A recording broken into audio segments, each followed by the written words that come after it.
뭐라도 들고 해야겠다. 그거 왜 들고 해?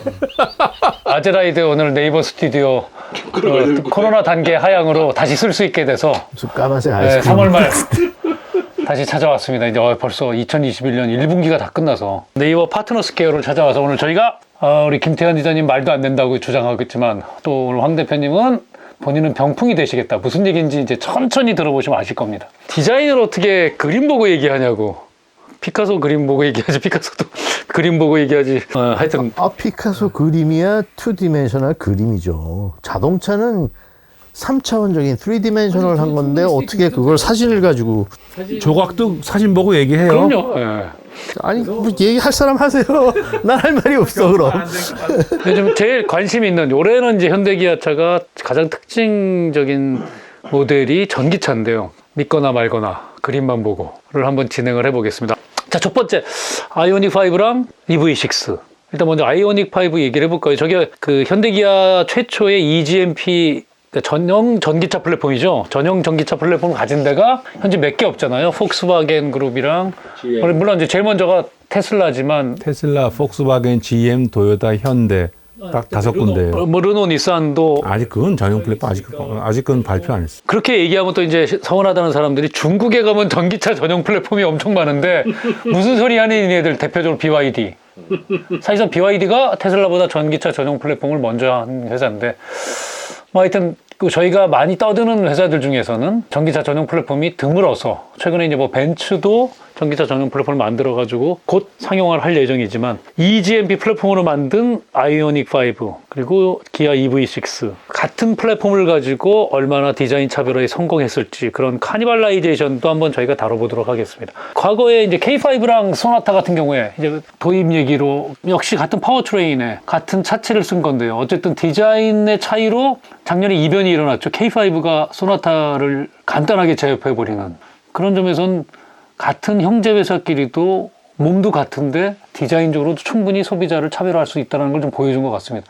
일단 그 부분부터 한번 얘기를 해보시죠. K5와 소나타 간단하게 짚어보고 저희는 간단한 게 보통 1시간이라 어떻게 생각하세요? 아무 생각 없는데요.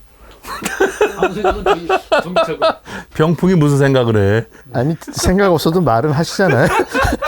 생각 없이 얘기해? 생각 없이 얘기해? 그럼 또 하사하라고 또 그러니까. 디자인 가지고 판매 대수가 올라갔다 내려갔다. 저는 가끔 이제 그런 질문을 하는데 많이 팔린 차가 좋은 디자인이냐 아니면 좋은 디자인이 많이 팔리는 거냐. 어떤 게 맞다고 볼 수는 없을 것 같아요. 그런데 제가 보기에는 소비자의 어떤 선택을 받기 위해서는 뭐 요새 선거철이기도 하지만 뭔가 조금 더 파악하고 뭔가 조금 더 깊이 생각하는 어떤 부분이 있지 않을까라는 그런 생각이 들어요. 겉으로만 보이는 것뿐만 아니라 겉으로 보이는 것도 물론 디자인 겉으로 보이죠. 그렇지만 그 디자인이라는 것 자체가 예전에는 우리가 디자인이라 그러면은 그냥 겉으로 보이는 거, 색깔 뭐 이런 것만 얘기를 했는데 이제는 디자인이 그것뿐만 아니라 거기에 감성까지 사람의 편리함이라든지 얼마나 많이 이 커스터머를 생각했느냐까지 다 생각을 하는 그런 부분이기 때문에 그런 부분을 봤었을 때 제가 생각했었을 때도 저기 뭐 엔진이라든지 다른 퍼포먼스 뭐 이런 뭐 장비라든지 이런 건 다 비슷비슷하잖아요 사실. 네. 근데 이제 디자인으로만 놓고 본다면 기아 K5가 아주 잘했다기보다는 소나타가 너무 못했기 때문에 그래서 그 얘기가 그 얘기인데 선택을 받지 못한 게 아닌가라는 생각이 들긴 해요. 근데 기아 K5는 뭐 소나타도 그 이전 모델이 잘 팔리는 모델이었지만 K5는 처음에 나왔었을 때 굉장히 디자인으로 기아가 한 단계 피터 슈라이어가 온 다음에 한 단계 완전히 올라가는 거를 보여주는 디자인이었거든요. 그만큼 사람들한테 강한 인상을 남긴 디자인이었어요. 그런데 나는 새로 나온 기아 K5를 그래서 더 좋은 점수를 준다고 생각하는 게 한 번 그렇게 잘 나오면 그 다음에 그걸 이어나가기가 바꾸기가 어렵지. 바꾼다는 것보다는 더 낫게 만들기가. 왜냐면 아버지가 유명하면 아들이 웬만큼 잘해서는 묻혀버리잖아요. 그런데 그 다음에 나온 K5가 그래도 그 정도까지 더 나올 정도로 됐다는 거. 그거는 굉장한 공이 들어간 이거 디자인이라고 3세대죠. 생각해요. 그러니까 2세대가 별로 안 바꿔서 이제 2세대는 거의 비슷하죠. 그래서 시장에서 완전 실패를 했고 한국은 이제 바뀌어야 되는데 하여튼 뭐 양념이 길어서 이제 고기를 구워야 되는데 이게 양념이었어요 지금? 양념 숙성 기간 동안 잡담한 거야. 그래서 진짜 같은 내용인데 결국은 eGMP 플랫폼에 저는 이제 제가 그 얘기를 화두로 삼아서 이야기를 시작한 게 거꾸로인 것 같아요. 아이오닉 5는 저는 그러니까 결론적으로 해서 아이오닉 5는 굉장히 모던하고 미래차 같고 디자인 요소로 이거 컨셉카 아니야. 저는 처음에 실물 공개했을 때 컨셉카인 줄 알았어요. 이게 뭐야. 근데 상대적으로 기아 EV6는 너무 차 같아요. 뒷모습 조금 빼면은. 그래서 저는 굉장히 실망을 많이 했어요. EV6 저 앞모습 보면서 이거 뭐야. 그냥 차잖아 저거. 우리가 말하는 카. 저 뭐야 앞모습이. 뒤에가 저는 이제 좀 특이하지만 거꾸로가 아닐까 생각이 들어서 제가 소나타와 이제 K5 이야기를 했고요. 아이오닉 5는 슬쩍 실물을 봤는데 아직도 컨셉카를 돌리세요. 왜 슬쩍 봤어요? 별로 보기 싫어서 아니면 보여주질 안 않아가지고. 보여줘서?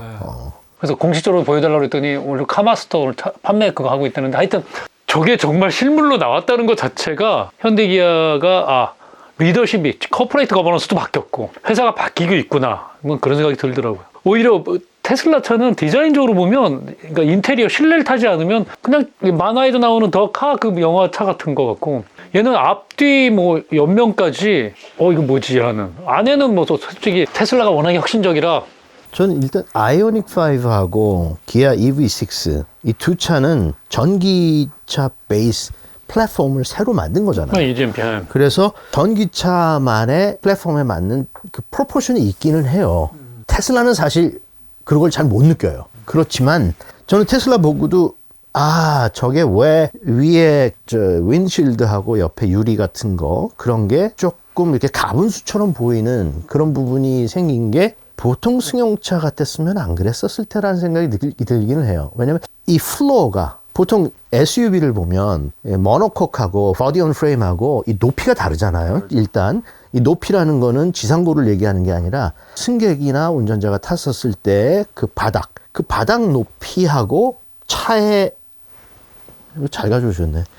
차의 바닥에서 배터리를 넣는 공간이 있잖아요. 배터리를 넣는 공간이 그 옛날에 처음에 GM에서 볼트 옛날에 나오는 볼트를 할 때는 배터리를 T자로 넣기도 하고, 가운데 터널에다가 넣는 식으로 생각도 하고.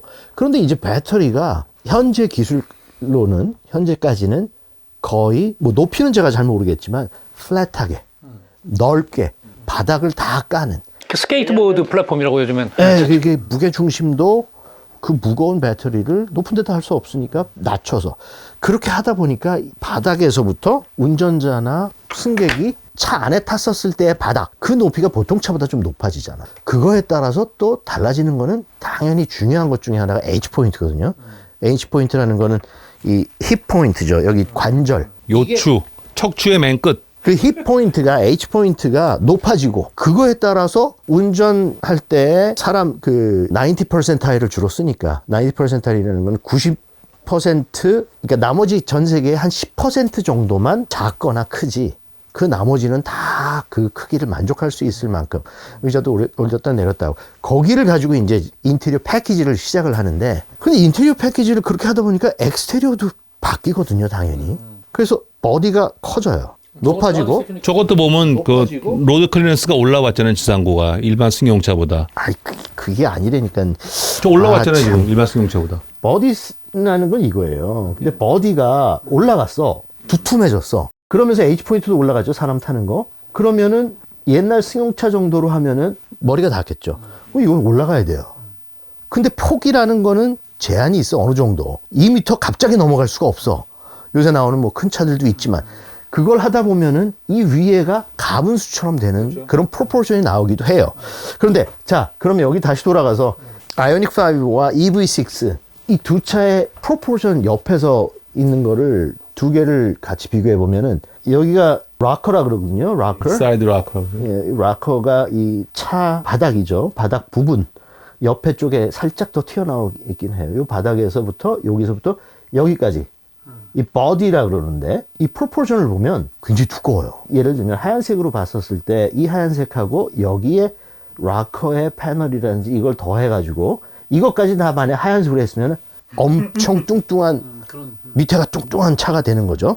그러니까 지금 저희 테슬라 모델 3도 그 느낌이 나요. 바디 색션이 굉장히 넓고 예. 근데 거기다가 테슬라 같은 경우에는 위에 이 그린하우스까지 유리가 있는 그린하우스까지 했잖아 또. 가분수처럼 또 커져.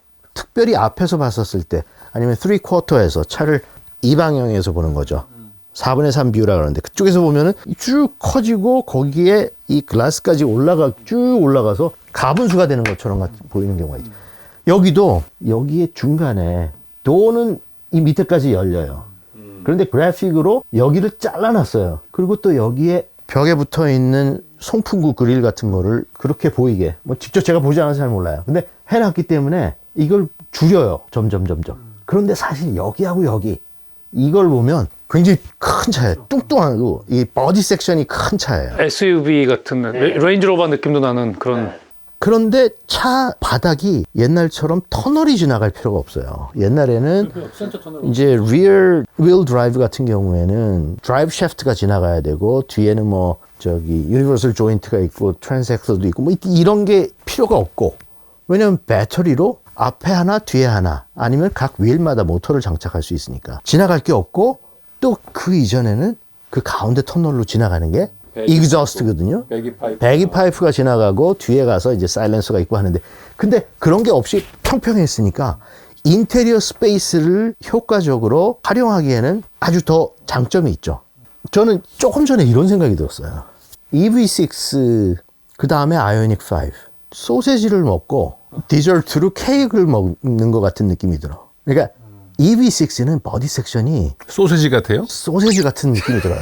소세지가 뭐야? 아니 이 섹션을 보면은 나는 왜 이렇게 섹션이 둥그런가? 뭐 하여튼 뭐 그런 느낌이 난다고 생각을 했는데 근데 이거는 제가 뭐 아까도 말씀드렸지만 차라는 거는 진짜 3차원적인 거기 때문에 직접 보지 않고 사진으로만 이걸 보고 평가하고 얘기하는 거는 나중에 제가 차를 보고 그때 얘기한 아니네. 거랑 완전히 내가 느낌이 다른데라고 할 수도 있어요. 그럼요. 근데 그걸 미리 말씀을 드리는데 이 섹션만으로 이 섹션이라는 거는 우리가 하이라이트 보고 아니면 도어 파팅이 있잖아요. 도어가 이렇게 잘라지는 거. 이거 뭐 도어 파팅 뭐 한국말로 해야지 뭐라고 또 영어 하세요. 어때요?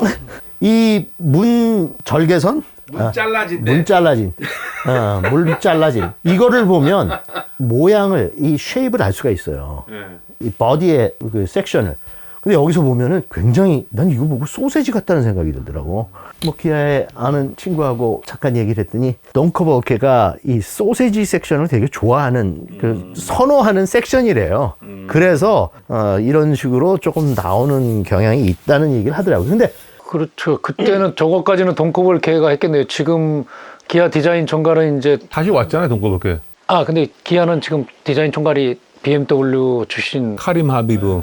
가 있기 때문에 근데 작년에 왔으니까 사실상 별로 건드리지 못했겠고 하여튼 소세지 음식으로 비교하면 미안하지만 그리고 아이오닉 5 이거는 케이크를 칼로 딱딱딱 잘라놓은 것 같아. 예, 그 섹션이나 이런 면이라든지 현대에서도 뭐 옛날 포니 1이지. 포니 1을 오마주했다고 하니까 포니 1이 직선 위주였으니까. 아니 근데 포니1이 난 저기서 어디서 포니1이 있는지 이해를 저 못하겠어요. 램프 모양 그 네모난 거라든지 그런 게 그다음에 직선 위주로 한 거 그렇게 얘기하는 거죠. 아니 뭐 직선 위주는 그 당시 차는 대부분 다 직선이었는데 그런 부분이 살짝 보이는 게 있긴 있어요. 이 아이오닉 5 리어 쿼터에서 보면 C필러의 모양 그게 상당히 옛날 기존의 포니에서 더 발전돼서 조금 더 스포티하게 그런 느낌이 있긴 있어요. 리어 도어 파팅은 물론 포니랑 살짝 다르지만 전체적인 느낌은 그런 느낌을 주는 건 있어요. 뭐 프로포션에 있어서는 같다고 할 수 없지만 그 다음에 테일 램프 포니도 이제 옆으로 길게 네모나게 들어간 그냥 조금씩 그런 느낌이 나기는 해요. 그런 부분이 있어요. 그런데 아이오닉 5 이게 SUV잖아요. SUV 같지는 않은데 SUV로 구분하진 않아요. SUV로 구분하진 않고 스타일은 SUV 스타일을 추구했다고 얘기는 하는 것. 일단 실내에 앉아봤던 사람들의 얘기는 생각보다 공간이 넓지 않다. 넓지 않다. 생각보다. 그리고 헤드룸이 뒷좌석 헤드룸이 아까 말씀한 힙포인트 때문에 그렇게 넉넉하지 않다. 그러니까 키가 큰 사람이 타면 불편하겠다. 예를 들면 아이오닉 5가 아니라 그 하이브리드 첫 모델인 아이오닉 있었잖아요. 제가 그때 이제 현직에 있을 때는 행사장 가가지고 이건 똥망이다. 힙포인트 때문에. 뒷좌석에 성인 조금만 큰 사람 타도 머리가. 그래서 니로는 완전히 SUV 스타일로 만들었고 아이오닉은 해치백 스타일로 만들어가지고 결국은 2열 등등 때문에 실패한 요소였는데